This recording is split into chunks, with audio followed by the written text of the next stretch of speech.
For 30 minutes, Judith, using a syringe, pulled in bleach, Drano, and liquid plumber and injected the poison into both sides of Lisa's neck. Lisa, a fighter, refused to die, begging and pleading for them to let her live. But after seeing that Lisa wouldn't die, Judith pulled her from the tree and walked her over to the cliffside. She pulled out a gun, then shot Lisa in the back and pushed her over the cliff. Then she tossed the syringe of poison after Lisa over the edge. The couple then drove to Gadsden and had breakfast.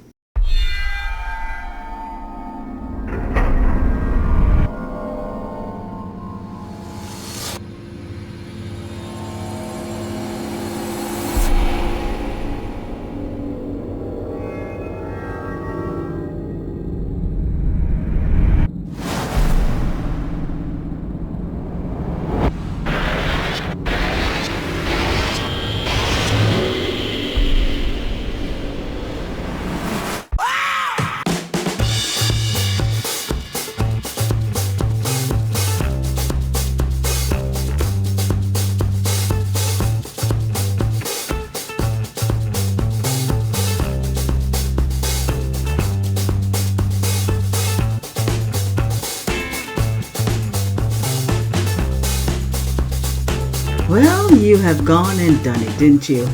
Making me feel all special and stuff. You guys just put me over 550 subscribers. This is so amazing to me. And what is even more awesome is that YouTube has taken a liking to small channels like this one and is now allowing us to have members. Yes, you will now see a join button. Feel free to click it because it doesn't automatically take anything from you. It just shows you our intro video and you can consider joining from there. For those of you who sign up, here are some of the things you will be getting.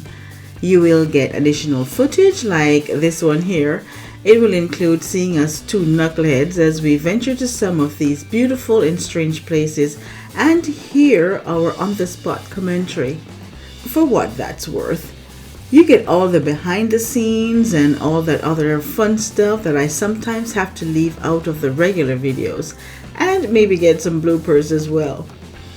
Plus, we get to give you badges which will tell us how long you have been a member in our chats, and you get to choose your own stickers for the super chats. For those members who stay with us, we will be awarding you from time to time for your support.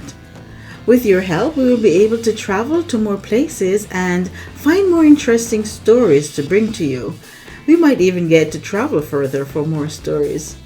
My prize in all of this is that I get to have you closer to me. I need that because then we will have a more immersive experience and you will be able to talk directly with us and give us advice and directions. You will be able to tell us where you would like us to go next and communicate what you like and do not like about the videos. As I said before, I will also be giving out prizes just cause, and I will have the ability to offer some stories of mine merchandise as well. So if that is something you like, then when you see the join button, set yourself up and become a Some Stories of Mine member. I can't wait to have you with us. I promise you will not be disappointed and find that we are not as put together as you think. This episode will have a little taste of what you will be getting, but with a lot more of us and some of the conversations that we have with each other and strangers that we meet. Now we're heading to Cloudland Canyon. Cloudland Canyon. Where, what? People have gone missing here. Now in today's video, we'll be traveling on Highway 59. We traveled from Highway 24 in Tennessee across the northern tip of Georgia and into Alabama. We went there to find the locations and parks where some of the most heinous crimes have been committed and where so many accidental deaths have happened. This took us to Cloudland Canyon State Park, Desoto State Park, and Little River Canyon. There are so many stories here that I don't even know where to start.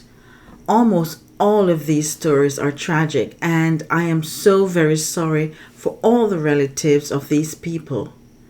I hope, though, that by my bringing you these stories, it will help you to become more inclined to be careful, even in the midst of these most beautiful places. I am your host, L.T. Bartek.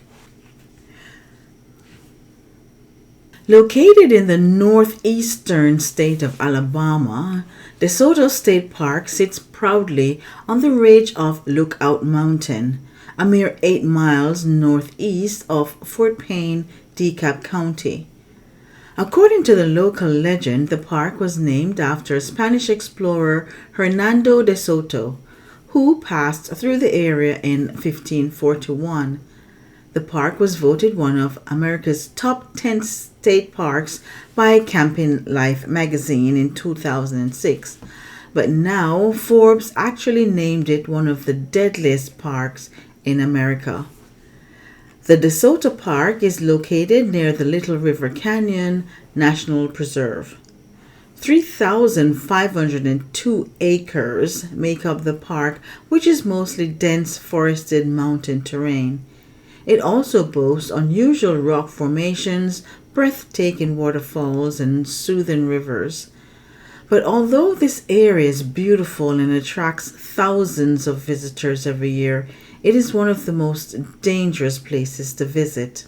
You will be safe, however, if you follow the rules and heed the warning signs, because there is so much peace in nature.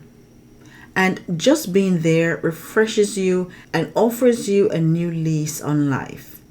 At least that is what it always does for me.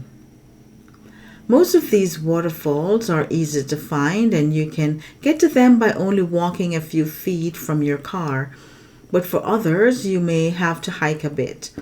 And do wear proper shoes and clothing if you want to do that.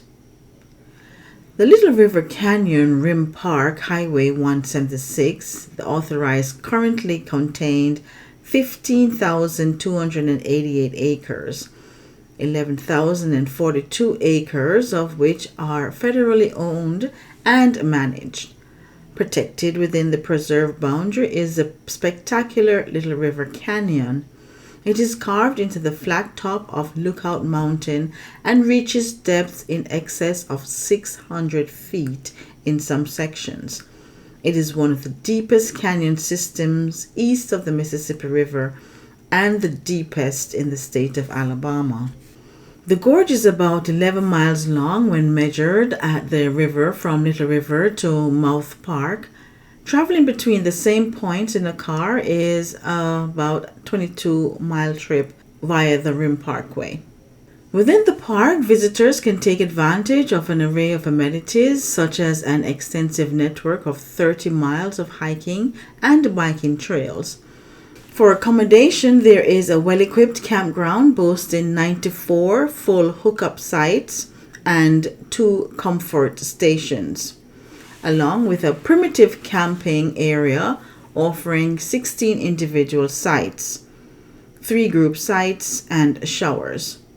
Additionally, those seeking a more immersive experience can explore the backcountry sites with designated campsites, a convenient lean-to, and a covered platform. The park's main area holds various recreational facilities, including a delightful picnic area for outdoor dining, a fun-filled playground for children, an informative interpretive nature center to learn about the local flora and fauna, and tennis courts for sports enthusiasts. To beat the summer heat, there is also a refreshing swimming pool, providing a perfect spot for relaxation and leisure. Now for the unpleasant side of all of that. The stories I am about to share with you are mainly to highlight the dangers of being in nature. Some of us want to be in the great outdoors where we can hike the trails and swim in the beautiful lakes. But there is danger in beauty, and we all need to heed the signs and be extremely careful when going off the trails. The families of these people will never recover from their losses. So be careful not only for yourself, but for your family as well.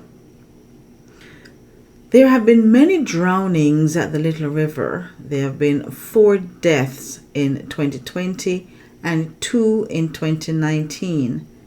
In 2019, the park made 4 rescues, but then the number jumped to 28 in 2020. Between 2016 and 2020, 16 people died at the National Preserve. The rescue squad also risked their lives in trying to save these people, so please be careful again. I can't say this enough. Watch for the signs and obey them. They are there to save your life. In one such incident, a 21-year-old woman was walking in the area above the Little River Falls in May 2020 when she slipped on a rock and fell into the water. The water carried her away and she was washed over the falls. As she was being swept away, she managed to hold on to a rock, and there she clung to until the ALEA helicopter crew and Fisher squad pulled her from the rock. ALEA is acronym for Airborne Law Enforcement Agency. The DCAB ambulance service was almost immediately on the spot, where they did their health check on her in the parking lot. Then, ascertaining that they could safely move her, they flew her to the nearest hospital where she recovered. This was a miracle case, but they don't always go that way. In another incident, just a few months in the same year, 2020, on September 2019, a 31-year-old man died at Desoto State Park. It was said that the man, whom I will leave nameless for his family's privacy, was having a grand time at the park. He and a group of friends were rappelling from the top of the falls and dropping in the water below. Then they would climb back up and do it all over again. According to the 911 report, at about 11:45 a.m., a call came in reporting that someone was actively drowning. The Alabama State Park Technical Rescue Team, Fisher and DeSoto Rescue Squad, Fort Payne Fire and Rescue, Mentone Police, the DeKalb County Sheriff Office, and the Alabama Law Enforcement Agency Aviation Unit all responded, but by the time they got there, the man was deceased. The ALEA helicopter retrieved the body from the water. Also back in 2019, a man from Rome, Georgia, came to visit and enjoy the falls, but died after jumping off a cliff and into the water. That was Monday. Then on Friday of the same week, a group of college-age students were swimming at the bottom of the Desoto Falls when a 20-year-old man was pulled underwater. He was never seen again. Now, was it the undercurrent that pulled him under or something else? Not only are there drownings, but a lot of people go missing at these parks. On May 12, 2020, the remains of a man missing from Rome, Georgia since 2016 was found near Desoto State Park in DeKalb County. He had been missing for 4 years by the time a contractor working in the area found his remains. An autopsy found that his injuries were self-inflicted. While we were at the park, we heard about a story of someone committing suicide and went to Google to find the story. This is what happened. The body of a 39-year-old mother of 3 was found at the bottom of a 100-foot fall on May 18, 2013. She had gone to Cloudland Canyon State Park. Don't know why. I will leave her name out of the story as well for privacy reason. Anyway, she was seen climbing over the protective fence. When she saw that she was spotted, she climbed back over. But apparently, she did climb back over again because her body was found 100 feet down on the rocks with blunt force trauma to her head, neck, torso, and extremities. In 2022, another missing woman's body was found at the bottom of a 250-foot drop in another location at the Cloud Canyon. This woman also went over the protective fence and fell to her death. It was not stated if this was a suicide or not. Visitors are asked to look out for suicide notes and to report them immediately to the park rangers. Then there is this. The body of a 38-year-old mother, reported missing in January 2022, was found at the bottom of a cliff at the Little River Canyon on Wednesday, July 25th. The evidence shows that the woman was pushed off the ledge to her death. 2 years later, a 43-year-old woman and her 21-year-old daughter were charged with the murder of this woman.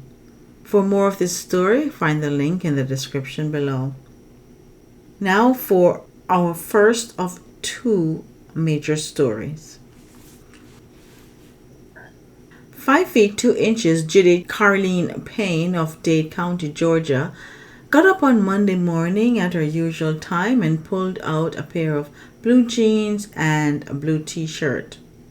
She combed her dark brown hair, said goodbye to her family, and drove away, heading to Chattanooga where she worked. At about 10:30 p.m. that night, park rangers found her abandoned car still sitting in the Lookout Mountain parking lot like a lost child, waiting for their parents to come and get them. Immediately, the ranger did a search on the license plate where he found her contact detail as well as her emergency contact. A call was made to Judy's husband, who was desperately trying to reach his wife all day without any response. A cloud of dismay washed over him as he listened to the ranger relate to him his findings, and after ascertaining that she was indeed missing, a massive search started at 12:30 that very night. Helicopters with heat sensors scanned the area but couldn't detect anything. Emergency workers from the Department of Natural Resources, Georgia State Patrol, Dade County Mountain Search and Rescue, New Salem Fire Department, the Dade County Sheriff Department, and even members of the Red Cross all gathered together to search for Judy. It wasn't until Thursday of that week that her body would be found 200 to 250 feet below, where she might have slipped and fallen to her death. It is speculated that Judy might have gone to the park after work to hike the trail. Now for our main story. This is one of the saddest cases I've ever had to research. It really pulled at my heartstrings because it was so gruesome. So if you're not comfortable listening to gruesome acts against children, you might want to leave now. Listener discretion is advised.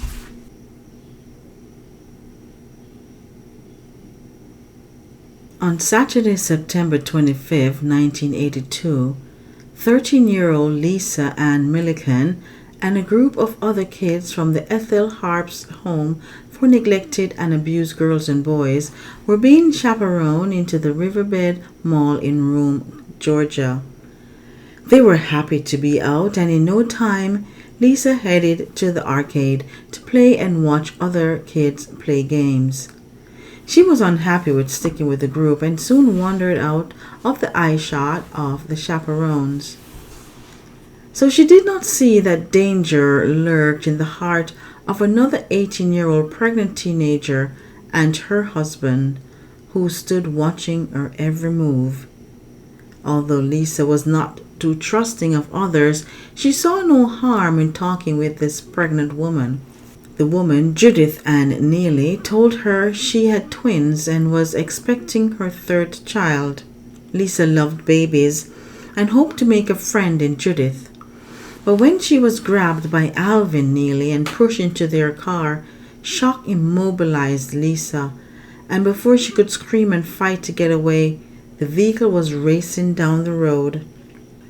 Judith Ann Neely and Alvin Neely, who had been combing the street for a week looking for a victim, then took 13-year-old Lisa to a motel in Scottsboro, Alabama, where Alvin would repeatedly rape her while Judy would beat her mercilessly. Then they would leave her to sleep in the nude on the floor in the bathroom of the motel. 3 days later, on September 28, 1982, Judith grabbed the now brutalized child, handcuffed her, then she and her husband took her to Little River Canyon in Fort Payne, Alabama. They took her to a secluded area and tied her to a tree. For 30 minutes, Judith, using a syringe, pulled in bleach, Drano, and liquid plumber and injected the poison into both sides of Lisa's neck. Lisa, a fighter, refused to die, begging and pleading for them to let her live. But after seeing that Lisa wouldn't die, Judith pulled her from the tree and walked her over to the cliffside. She pulled out a gun, then shot Lisa in the back and pushed her over the cliff. Then she tossed the syringe of poison after Lisa over the edge. The couple then drove to Gadsden and had breakfast. An autopsy revealed that it was a gunshot that killed Lisa and not the poison or the fall. But then something strange happened. Even before Lisa's body was found, the police got their first clue. As if she wanted to be caught, on the same day when Judith killed Lisa, a call was made to the police department in Rome, Georgia. In a voice so soft, the officer taking the call could hardly hear what she was saying. This is what she relayed to the officer. Yes. Y'all looking for Lisa and Milliken on run from the Harpst home? I can tell you where she is. Go up to Little River Canyon in Alabama. Just as you cross the Little River Canyon Bridge, turn to the left, go up into the national park. You'll see on the left some, picnic tables and a big rock parking area, and look off the side of the canyon where there is a power line going across it, and look straight down the canyon, and you'll find her where I left her. Not taking the call too seriously, the officers thought it was Lisa Milliken herself making the call. On her missing persons report, they had told the officers that even though Lisa had wanted the trip to the Riverbed Mall in Rome, she was not happy having to stay with other girls there, and they thought she had run away. So they had her down as a runaway. But by law, every call coming into the station has to be investigated. So they called the DeKalb County Sheriff Department and relayed the information to Eddie Wright, the chief investigator in DeKalb County. An E and a state trooper, Gerald Taylor, who was next to him at the time, went over to check the location that was told to them by the woman. But at the location, though it was dangerous to get too close to the hedge, they looked around but didn't see anything. The next day, at about 5:30 in the afternoon, Jackie Tanner, who was manning the radio as a dispatcher at the DeKalb County Sheriff's Department, answered the phone, and a woman asked if they had found the body in the canyon. He told the woman that he had not received any report of a body being found, and the woman hung up. A few minutes later, the phone rang again, and the same woman said, If you'll go out to the canyon to where the power lines go across and look off, you'll find a body with a bullet in it. He later relayed that he could tell that the caller was a young girl. But before Tanner could ask her any further questions, she hung up. After another few minutes, the same woman called for a third time. This time, Deputy Sheriff Mays answered the phone. After hearing the woman, he silently signaled to the other officers, indicating that this was the same woman calling again. She gave him the exact same directions she had given Tanner. One could tell that she was anxious for the body to be found. Taking this woman's call a little bit more seriously, Deputy Sheriff Mays and, along with some of the off-duty officers, drove up to Lookout Mountain in Alabama. They contacted State Trooper Tommy Brock, who joined the search. They tried to follow the directions to the letter, but though they spread out and searched the area, they still could not find a body. Almost about to give up, State Trooper Brock crawled towards the edge and, laying flat on his stomach, he pulled out his flashlight and shone it down and into the approaching darkness. Almost directly below him, he saw Lisa. Her body was draped over a log, and there was no doubt she was deceased. It was too dark to process the crime scene at that time, and they had to postpone it until the next morning. But they didn't leave.